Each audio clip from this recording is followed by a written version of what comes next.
aceptar la invitación a este nuevo encuentro. Hoy el licenciado Gabriel Castro, superintendente del mercado de valores, va a hablar con nosotros sobre la ley 249/17. Cómo se aplica, cómo se maneja, cómo es el mercado. Pero yo pienso que con él no necesariamente tenemos que concentrarnos a hablar de este mercado de valores. También tenemos que hablar de política porque él es un alto dirigente del Partido de la Liberación Dominicana y como se están debatiendo tantas cosas en ese tenor, yo pienso que tenemos que aprovechar su presencia.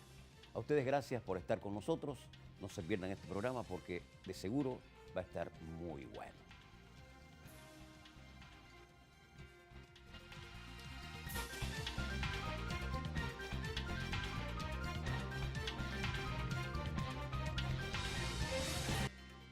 Licenciado Gabriel Castro, bienvenido a Encuentro. Muchas gracias, un placer estar aquí. El placer es nuestro porque hace días queríamos contar con un experto en la materia porque hay dudas sembradas en nosotros y en mucha gente. Y vamos a ver si la ponemos en claro. Qué bueno el encuentro porque siempre me he cuestionado qué sería de la sociedad norteamericana, digamos la estructura fundamental del capitalismo, sin un mercado de valores. ¿Pudiera manejarse la economía de aquella monstruosidad de nación o sencillamente, bueno, pues no pudiera, sin el mercado de valores? Definitivamente así es. Es bueno hacer un poquito de historia. Sí, vámonos. Para poner esto en contexto. Los mercados de valores, bueno, primero un mercado de valores es un mercado como cualquier otro, donde se transan instrumentos financieros. Llámese una acción, un bono, una letra hipotecaria, un pagaré, etcétera, etcétera. Los mercados de valores surgen con el capitalismo. Holanda fue obviamente la pionera de los mercados de valores y luego Inglaterra. Y es un mecanismo fundamental para el desarrollo del capitalismo porque es el que concentra el ahorro de un país o canaliza el ahorro de un país hacia las actividades productivas. Me explico. Un mercado, y ahí quiero hacer un pequeño paréntesis para que el público que entienda la diferencia entre lo que es un mercado bancario y un mercado de valores. Sí, es importante establecer la diferencia, le iba. Sí, mire, los bancos son instituciones de intermediación financiera donde tienen una relación con el público, pero funcionan por sus normas primero con un criterio de corto plazo y en segundo lugar funcionan con garantía. O sea, un ciudadano lleva 10,000 pesos a un banco y el banco le da o una libreta de ahorro o si es un certificado financiero le da un certificado. ¿Cómo es eso un criterio a corto plazo, perdón? Sí, ahí voy. Eso es importante aclararlo. Lo otro, si un ciudadano va a comprar una vivienda, por ejemplo, el banco le presta el dinero y obviamente hipoteca la vivienda. ¿Por qué un banco funciona a corto plazo? Muy sencillo. Porque el banco capta dinero a corto plazo. O sea, usted no va a ver un certificado a 10 años de un banco, ni a 5 años. Entonces, el certificado siempre a 6 meses, a 3 meses, a un año, máximo un año. Porque por el problema de la volatilidad de las tasas de interés. Sin embargo, un mercado de valores no funciona así. Sí, pero los préstamos no funcionan así, porque yo puedo tomar un préstamo 15 años en una entidad bancaria y es a largo plazo. Pero con tasa variable. Ah, ya no puede ser con una tasa fija. No puede ser con tasa fija. Pero se anuncia de que hay una tasa fija por 5 años, 10 años. Solamente por dos condiciones. O porque el Banco Central libera encaje o porque los bancos van al mercado de valores y se financian en el mercado de valores. Y me explico. ¿Y eso no es una expresión de estabilidad en el manejo político, digamos, en el manejo político económico? Es el manejo económico. Pero ahí voy para explicar la diferencia fundamental. O sea, el mercado de valores, lo primero es que un banco es un sector dentro del área financiera de una economía. El mercado de valores es el todo. Ya. Entonces, el mercado de valores incluye al banco, incluye a la compañía de seguros, incluye un puesto de bolsa. Incluye las constructoras. Incluye una AFP. Incluye los vehículos. Exacto, lo incluye todo. Incluye al ciudadano de a pie, que yo puedo con 1,000 pesos ir a comprar un bono o una acción, etc. O sea, fíjense la diferencia. Me explico. El banco es un sector del área financiera. El mercado de valores es el todo. El banco concentra, digamos, para ver si lo Sí. entendimos y así, ojalá los televidentes también así lo interpretan. El banco es un lugar donde yo voy a depositar dinero para obtener algún beneficio por un dinero que me dan mensual, o yo voy a buscar dinero para comprar bienes o servicios, si se quiere. Así Ya, es. y hasta ahí llegó el banco. Exacto. Entonces, el mercado de valores amplía cualquier actividad comercial de cualquier flujo, índole. incluyendo el capital de riesgo. Y aquí eso es muy importante. Yo no puedo ir a un banco, o usted uno de los televidentes que nos ve hoy, en el día de hoy, a decirle, mire, yo tengo una gran idea para, qué sé yo, producir un nuevo calzado con unas especificaciones, porque el banco te va a decir, bueno, ¿qué tú me pones en garantía y cuáles son tus flujos? Sin embargo, en un mercado de valores usted lo puede hacer. ¿Por qué? Porque es un mercado también que incluye el riesgo que el banco no está ¿Y dispuesto cómo yo a lo aceptar. hago? Muy sencillo. Y me explico. Contra O todo sea, riesgo. el banco, y vuelvo a la definición original del mercado de valores. Decía que el banco funciona en términos de garantías. En un mercado de valores no hay garantía. Hay información que sea suficiente, oportuna y veraz. O sea, la garantía es la oportunidad. Exacto. ¿Cómo Y la se- información. Y la información. ¿Cómo se proyecta por Así la es. información la posibilidad de mis beneficios? Exactamente. Pero también hay posibilidades de Definitivamente. que yo Así pierda. es, así es. Pero para eso existe un regulador, que en el caso dominicano es la Superintendencia del Mercado de Valores, que es el que regula el mercado y es el que va a determinar que primero la información que se sirva al público sea una información veraz. Y en segundo lugar, todas las transacciones que se hacen en el mercado diariamente, no importa que sea una transacción de 100 pesos o de 10 millones o de 20 millones, tiene que estar informado la superintendencia y que esa transacción esté acorde con la normativa establecida. Antes de venir al mercado de valor de la República Dominicana, en el Wall Street, en la Bolsa de Valores norteamericana y en la de Inglaterra, se habla de los commodities. Sí, sí. Los commodities de ellos son exactamente los commodities nuestros. Sí, El commodity es un commodity commodity es universal. aquí o en China, Donde en quiera. Inglaterra, en Estados Unidos, donde Perfecto. quiera. Entonces, digamos que un commodity es el petróleo. Sí. Pero ya el petróleo no es lo que era antes. No, bueno, pero siguen siendo commodity, porque el commodity normalmente le llaman commodity para el público que nos ve, normalmente se trata de materia prima, son bienes de uso masivo. Llámese, por ejemplo, petróleo, llámese la soya, El maíz, la soya, el trigo. Son commodities. Entonces, esos productos se venden, para el público, cuando se habla de bolsa de Nueva York, hay una bolsa, ¿no? Pero hay varios indicadores dentro de esa bolsa que son los que miden cada área. Por ejemplo, usted tiene las tecnológicas, que es el Nasdaq. Usted tiene el estándar, el SIP o AP, que es el estándar de las 500 acciones más importantes de las empresas norteamericanas. O sea, hay varios indicadores que miden áreas específicas de un mercado. Y todo esto tiene que ser con dólares. Sí, con dólares. Bueno, obviamente en el mercado norteamericano. Para decirle llanamente al público, en un mercado como el de Estados Unidos se tasan trillones y trillones de dólares diariamente. O sea, la cantidad de dinero que se transa ahí es enorme. Es parte, obviamente, del flujo mundial que hay hoy en día en los mercados, no solamente en Estados Unidos, porque hace 50 o 60 años no teníamos fondos de pensiones en el mundo. Cierto. Que es un ahorro obligatorio. ¿Qué ocurre también? Que muchos países, como que sean los países petroleros, por ejemplo, el caso de Noruega, el caso de Arabia Saudita, para mencionar dos. Sí, hablamos del Medio Oriente para situarnos en una parte. Han creado fondos de inversión fruto de la venta de su petróleo.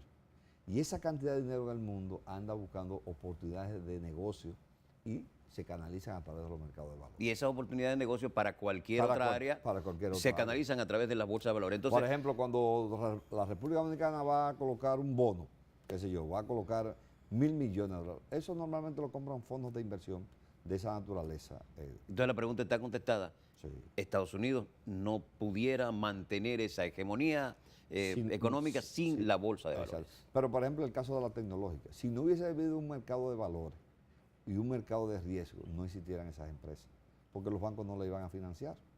O sea, venía la idea, por ejemplo, de la de Apple, de Microsoft, excelentes ideas y han revolucionado el mundo, han transformado el mundo. Pero hubo un capital de riesgo que fue el que invirtió Pero ahí. tienen un valor intangible en un momento dado. Por ejemplo, Google es un valor intangible. Sí. Ahora es que tiene un valor real por lo que ha generado. Pero el inversionista lo ve por la proyección. O sea, por eso en un mercado hay lo que se llama inversionistas profesionales y hay el pequeño inversionista que no se reputa conocedor de estos temas. Entonces el profesional o institucional también es el que ve el horizonte, el largo plazo, mediano y largo plazo. Esos son los corredores de las bolsas. Exacto. Son los que te van a decir, mire, por ejemplo, Google comenzó con X cantidad de usuarios, pero el proyecto es que llegue a N cantidad de usuarios. Entonces, ¿qué es lo que va a vender? Bueno, yo voy a vender la publicidad de ahí. Entonces, ¿cuánto eso me va a generar en el tiempo? Entonces, eso es lo que ve el inversionista.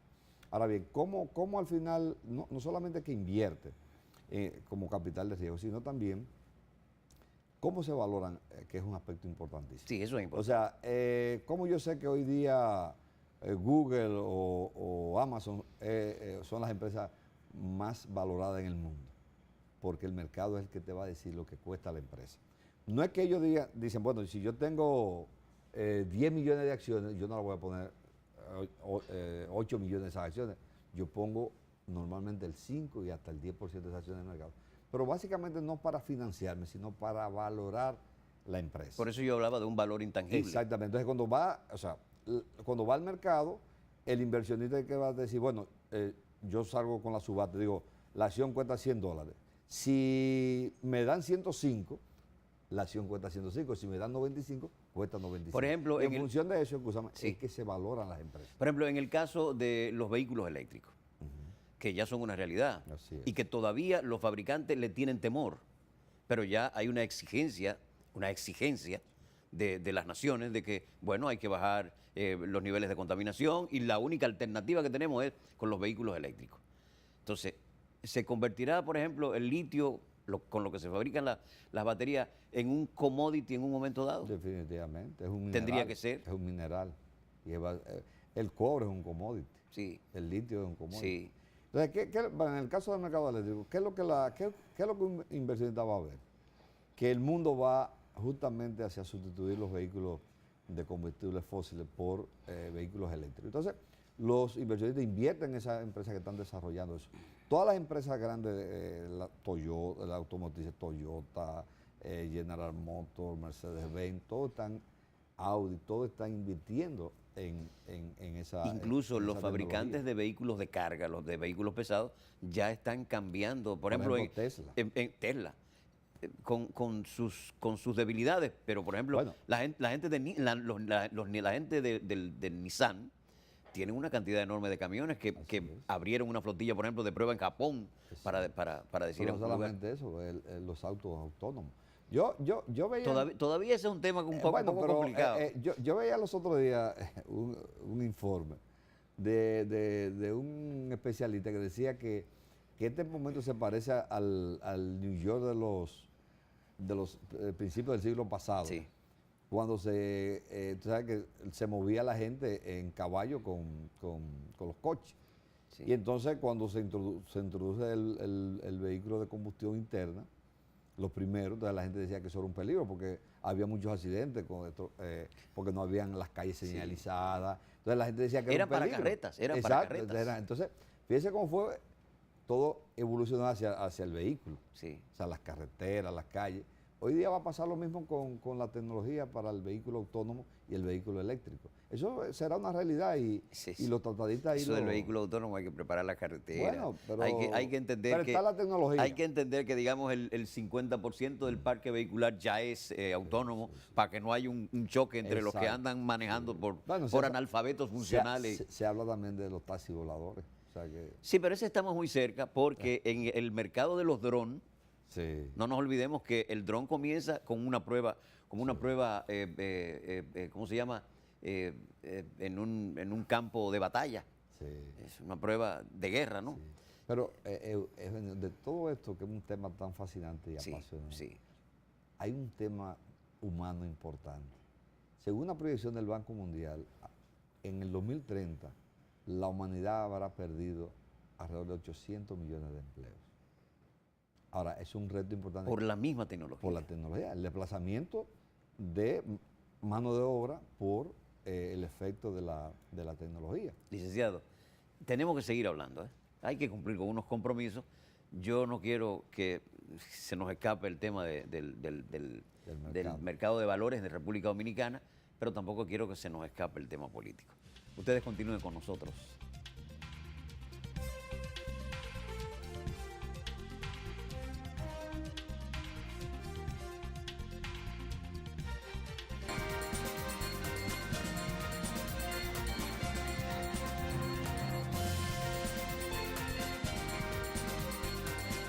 Gracias por permanecer con nosotros en este encuentro de hoy. Tenemos el grato placer de recibir al licenciado Gabriel Castro, superintendente del Mercado de Valores de la República Dominicana.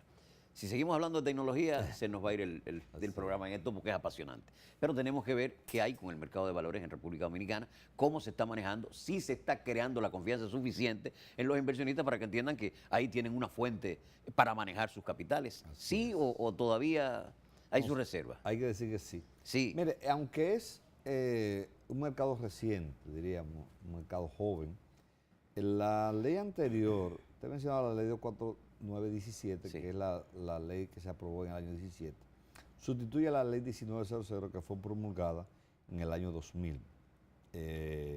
Si mal no recuerdo, julio del año 2000. Esa ley fue la que creó las condiciones para la existencia de un mercado de valores organizado y supervisado en la República Dominicana. Sin embargo, no fue sino hasta el 2003 que se creó la superintendencia y se comenzó oficialmente las operaciones en el mercado en la República Dominicana. O sea, es un mercado de apenas 15, 16 años. Muy joven. Muy joven. Sin embargo, es un mercado que ha ido creciendo de manera exponencial. Yo le voy a dar algunas cifras. Sí, es bueno la estadística, es bueno conocer comparado, por ejemplo, del año 12, que con nosotros el presidente nos nombra a nosotros, tenemos el alto honor de que el presidente nos nombrara en esa posición, hasta el año 18. Por ejemplo, para participar en el mercado, un inversionista lo hace por una de dos vías. O apertura una cuenta de corretaje en un puesto de bolsa, o compra un instrumento, o sea, una cuota de un fondo de inversión para poder participar. Nosotros teníamos ¿Qué es registrado... eso? Una cuota de un fondo de inversión. Vamos a explicarlo. Un fondo de inversión cristianamente. Es un instrumento de inversión colectiva. Ya. Pongo un ejemplo. Ok, yo constituyo un fondo, yo emito cuotas, yo póngale de a 1,000 pesos. Me la compran, o sea, por ejemplo, lo que hacemos es que agrupamos un conjunto de inversionistas y hacemos una masa grande. Entonces, cuando vamos a invertir, ya no, qué sé yo, si yo llevo el dinero al banco, para decir un ejemplo, y llevo 1 millón de pesos, no es lo mismo que si yo llevara 20. Tengo más capacidad de negociar. Entonces, un fondo de inversión es un instrumento de inversión colectiva, donde pequeños inversionistas quieren esa cuota para participar en el mercado. ¿Qué es lo que se estila ya? ¿Qué es lo que se estila en los mercados? Sí. Bueno, entonces, ¿qué ocurre? En el año 12 habían 15,000 personas participando en ese mercado, entre personas físicas y personas jurídicas. Hoy día, incluyendo los fondos de inversión, hay alrededor de 100,000 personas. No me digas. O sea, que ha habido un incremento exponencial. Por ejemplo, las transacciones del mercado en el año 2012 eran alrededor de unos 10,000 millones de dólares. Y la gente se sorprende con la cifra. Lo que pasa es que un instrumento, por ejemplo, un bono, puede circular o transarse N cantidad de veces en el mercado. Cada transacción debe contabilizarse. Para el año 2018, esa cifra llegó casi a 52,000 millones de dólares. No me diga. Estamos hablando de un 63% del Producto Interno Bruto del país. Usted recuerde, yo recuerdo... Entre inversión del Estado e inversión privada. ¿Qué ocurre? Perdón, los bancos están ahí invirtiendo. Claro. Sí, es bueno que es más, yo le puedo asegurar hoy día que cerca del 60% de los beneficios de los bancos provienen del mercado de valores y no del manejo de las carteras de préstamos. Oh, pero qué bueno. Entonces, nosotros recordamos, lo que somos un poquito de más edad, que cuando el gobierno necesitaba, por ejemplo, un préstamo de 80 millones, de 100 millones, era una cosa tortuosa en el país. Hoy día, por ejemplo, en enero de este año, entre el Banco Central y Hacienda, colocaron alrededor de 40 mil millones de pesos en el mercado de valores en el país. Y ni siquiera se siente. Ahora, hay otro, en el reverso, hay otra situación importante. Y es lo siguiente, que ahora tenemos ahorro. Y el ahorro es lo que, evidentemente, es el instrumento básico para canalizarlo hacia la inversión. Pero tampoco tenemos que ir a entidades internacionales a buscar un dinero que se está moviendo en el país, que es nuestro. Exactamente. Y que lo aconsejable es que el país se endeude más en pesos que en dólares. Sí. Entonces, el Estado, obviamente, que es el mayor usuario del mercado, hoy día no tiene que ir a un banco a buscar un préstamo, sino va al mercado y coloca instrumentos. Entonces, eso es un mecanismo que tenemos nuevo, pero la empresa, por ejemplo, nosotros tenemos a las generadoras eléctricas, que ustedes podrían decir hace 20 años, ¿y cómo un generador eléctrico va a ir a colocar instrumentos y la gente se lo va a comprar? Hoy día son de los mayores usuarios del mercado de valores. Puedo dar algunas cifras. Por ejemplo, AES Dominicana, hace año y medio, nosotros le aprobamos 300 millones de dólares en el mercado. El caso de Eje Jaina. Eje Jaina ha hecho 3 proyectos eólicos buscando los recursos en el mercado de valores. En el mercado de valores. Entonces, es un instrumento también de desarrollo. Ahora, ¿qué nosotros estamos haciendo ahora? Tratando de conectar esa masa de dinero que tienen los fondos de pensiones, que tienen los bancos, que tienen las compañías de seguro, los puestos de bolsa, entre otros, tratando de inducirlo hacia la industria y hacia los sectores productivos locales. Y nosotros, y básicamente también con los fondos de pensiones, o sea, crear las condiciones para que los fondos creen riqueza a la sociedad. Que no solamente inviertan en la deuda del gobierno. Por ejemplo, necesitamos acueductos, necesitamos presas, necesitamos carreteras. Necesitamos una franja. Exacto. Entonces, esos recursos hay que canalizarlos hacia el desarrollo del país. Necesitamos Por eso, vivienda. y ahí viene la pregunta, quizá la respuesta fundamental de la pregunta anterior. No hay forma de que un país se desarrolle sin un mercado de valores. Sin un mercado de valores. Entonces, nosotros estamos como en un punto de inflexión donde el mercado va a ser, como yo digo siempre, se va a convertir en el gran financiador del desarrollo del país. Por ejemplo, nosotros le aprobamos el fideicomiso RD Vial, que es el que agrupa todas las carreteras del país, es un fideicomiso del Estado. ¿Cuál es la fuente de repago? Los peajes. Sí. Entonces, con esos peajes, el fideicomiso emite deuda, capta dinero para invertirlo en nuevas carreteras. Pero también se invierte en el mercado de valores. Claro, no, el dinero se busca en el mercado. Se busca en el mercado. Entonces, con el flujo de los peajes yo pago esos compromisos, pero sigo ampliando las nuevas carreteras, manteniendo las que hay. Sí, dándole seguimiento. Podemos hacer lo propio con las hidroeléctricas del país, con las presas. Hacer un gran fideicomiso para que con esos flujos, entonces endeudarnos a través de esos flujos para construir las presas del futuro. Citó producción eléctrica. El gobierno no hace mucho anunció la venta del 49% de las acciones de Punta Catalina. Por ahí mismo se va a canalizar en el mercado de valores. Bueno, es el mercado natural para el eso. Mercado natural para ello. Pero ¿ha habido interés en alguna empresa criolla, algunos empresarios criollos, de hacerse con esas acciones? Definitivamente. Se están negociando. Pero hay algo que es bueno explicarle al país. Mire, lo primero es que un mercado de valores también conduce a la democratización del capital. Y me explico. O sea, y vamos con el ejemplo de Punta Catalina. Si mañana el gobierno decide, como creo que es la intención, de colocar esas acciones en el mercado, nosotros tenemos un mecanismo que le damos prioridad al pequeño inversionista. Entonces, en vez de que las grandes corporaciones adquieran eso, que lo adquiera la gente de a pie, los fondos de pensiones donde está el ahorro de los trabajadores. Entonces, es un mecanismo de redistribución del ingreso y la riqueza en una sociedad.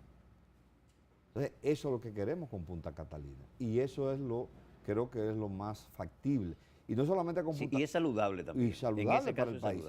Y esa renta se queda aquí, en vez de que lo adquieran también inversionistas extranjeros, que lo adquieran inversionistas locales. Pero además, tiene otro valor agregado y es la transparencia de esos procesos. Entonces, todo lo que se hace en el mercado de valores tiene que ser, por definición, transparente. Sí, porque se necesita información para el inversionista y sin transparencia no hay manera. Pero además eso conduce también a que los consejos directivos de esas empresas,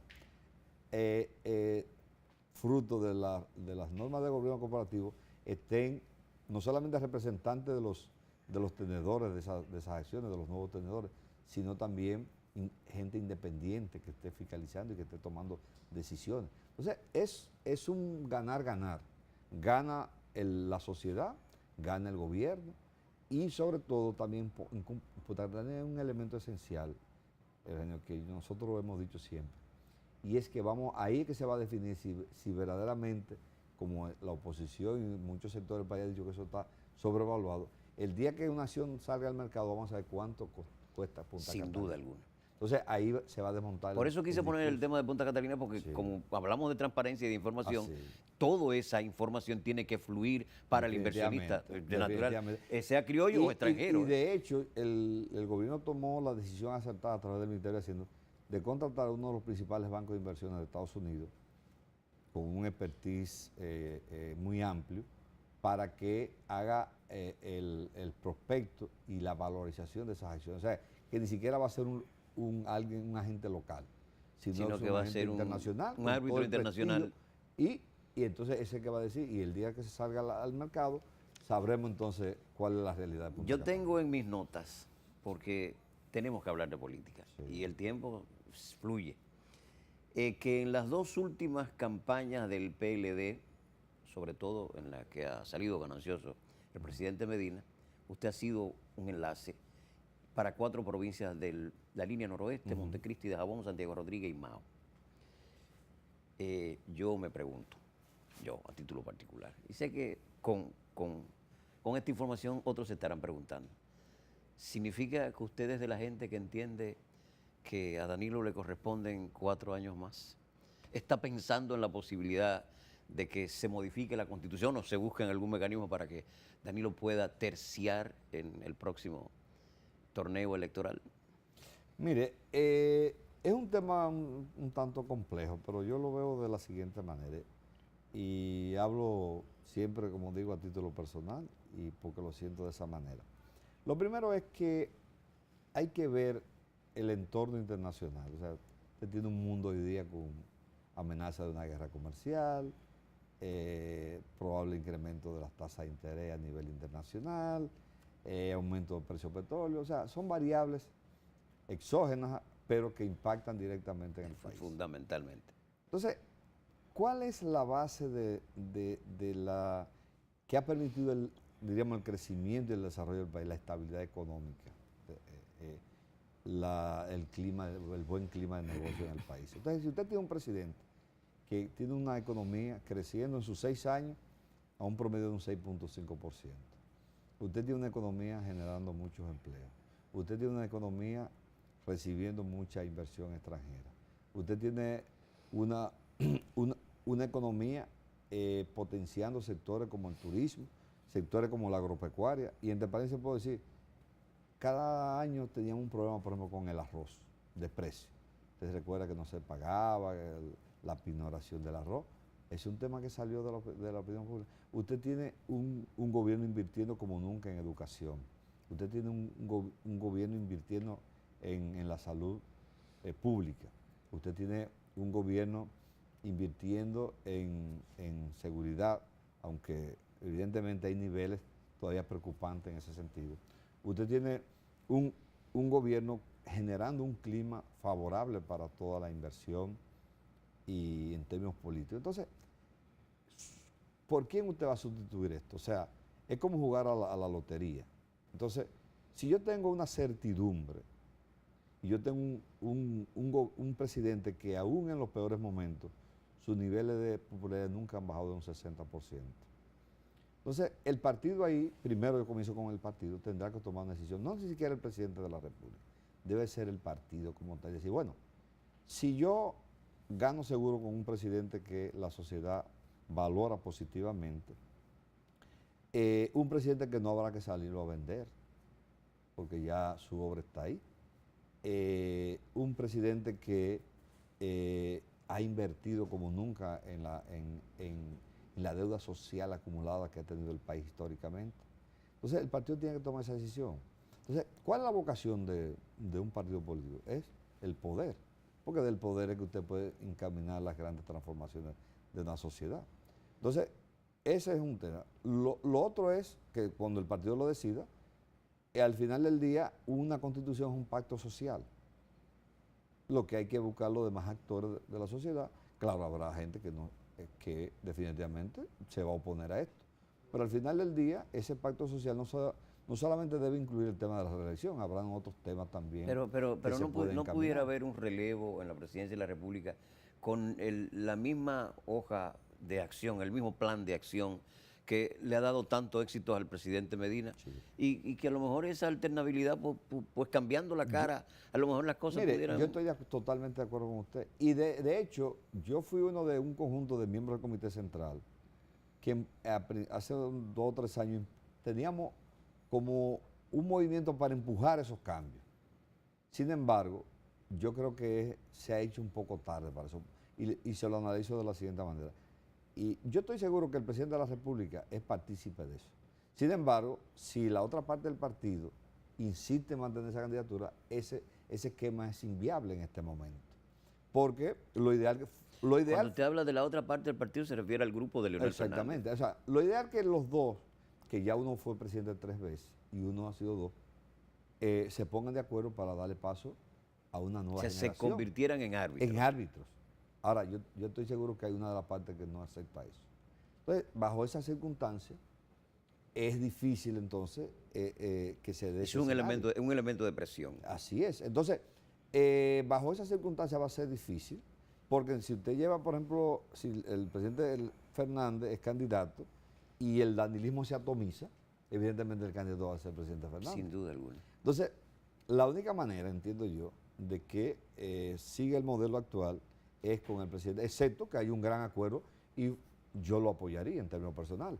Y yo creo que la inmensa mayoría del partido, de que se pusieran de acuerdo que ninguno de los dos fuera. Pero bajo el esquema que tenemos y con las elecciones encima, yo creo que esta vez tendríamos que esperar después del 2020 para producir esa alternabilidad. Licenciado, en la parte final del programa, después de estos comerciales, vamos a seguir tratando ese tema, pero vamos a ver otras aristas. Ustedes continúen con Encuentro.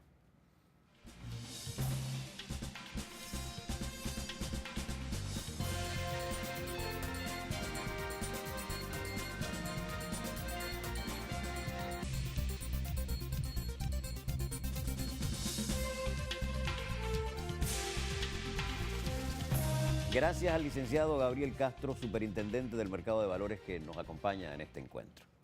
Vamos a seguir con el asunto de las decisiones al final de la jornada.